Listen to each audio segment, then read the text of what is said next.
And we all acknowledge that there's a lot more we could be doing here. Definitely. So Definitely. what should we be looking?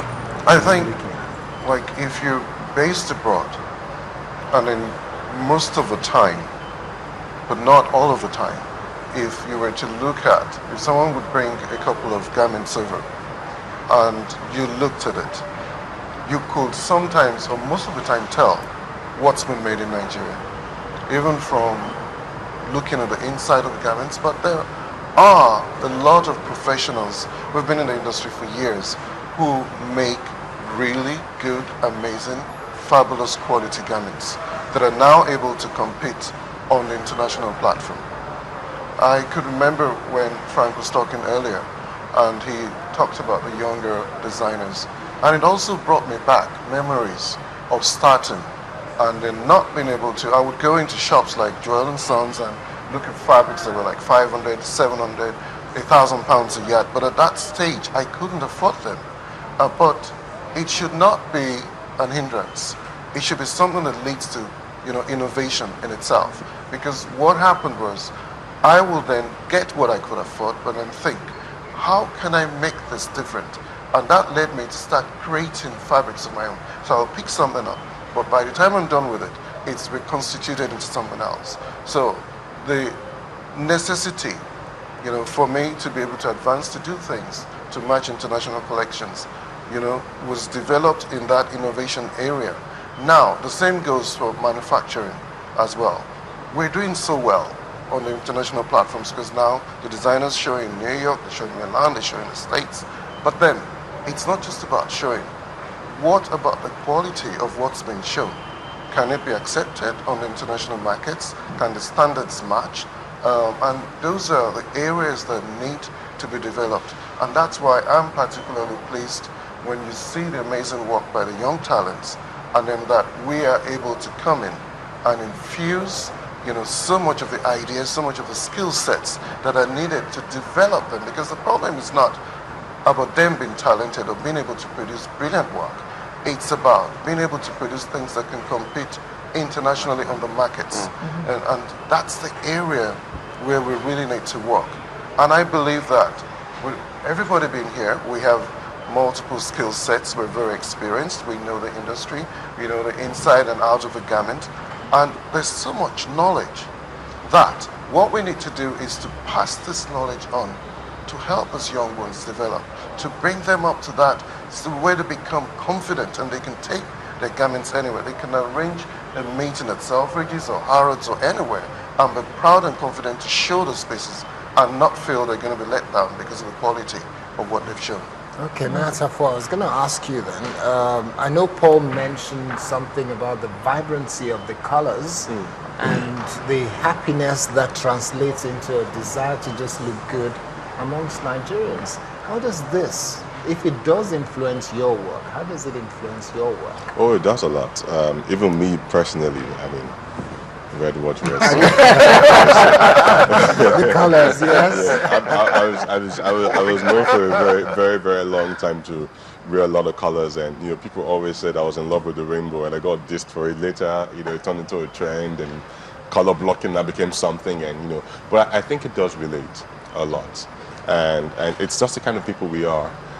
Even from fashion design to fashion photography, when you see a picture and there's color in it, we like to look at it, and that's the kind of people we are, Nigerians and Africans.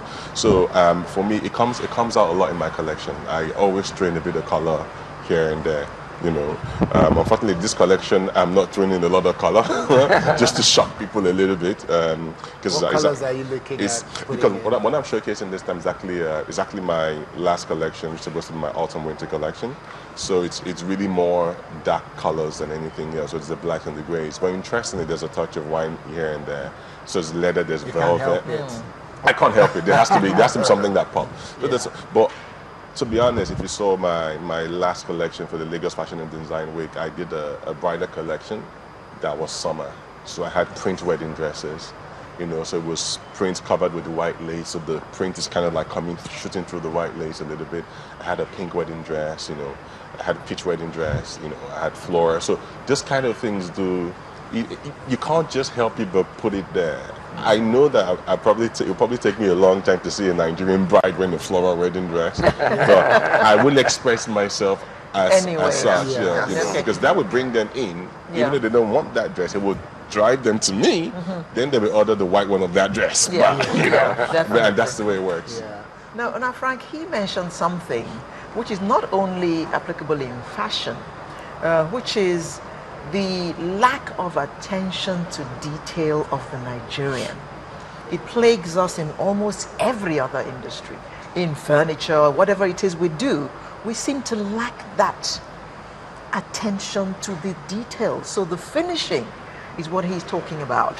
And you've come a long way, and you've been here all the time. He's been over there, so maybe he's had to quickly get used to paying attention to detail. But you have been here.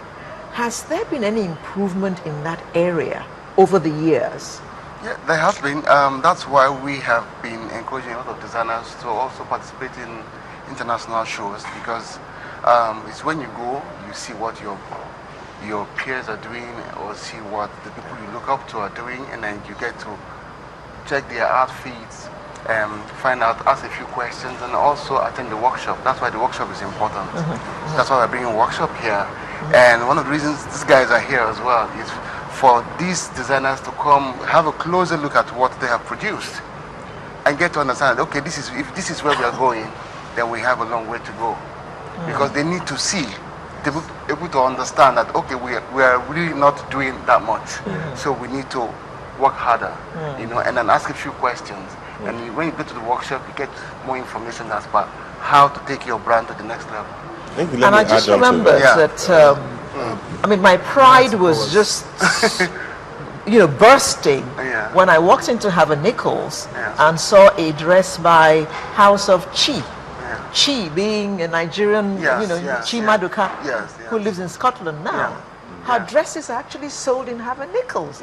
And I was tall, and I said, she's a Nigerian, and this is an upmarket shop, and her clothes are here, so she must be doing something right. And just to add to what Frank is said, is that I think I say this to fashion designers all the time.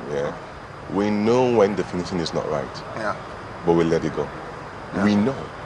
We know what it is to make it right. So we shouldn't let it go. But it's just at the point in time that we just choose to be lazy.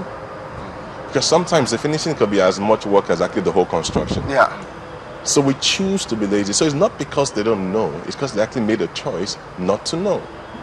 So you know how you should look when it's properly done, but you think, if I probably have to do this thing all over again, thinking, you know what, let it be. The zip is not aligning. Because the customer isn't going to notice. That's it. So but even the customer is getting more discerning now. Again, that's what I'm saying. So I think the onus is on the designers or on the people that manufacture it. Like Frank did say, I remember when I was younger in the business, when I go to fashion shows, I'm peeping at the other fashion designers and looking how they did it. Like, oh God, this is how he did this. Wow, he's so clean on the inside and blah, and mine is not. So right now, some of the young designers are scared to come and look at it, but I tell them, come, open it, look at it. So when you look because at you're confident. It's not even about the confidence. So they can see that you want to make it right. Exactly. So I actually appreciate the ones that come and meet me and say, how did you do that? How can I look into your jacket? And I pick it up and I go, please do, by all means. I appreciate those because these are the ones that lead tomorrow.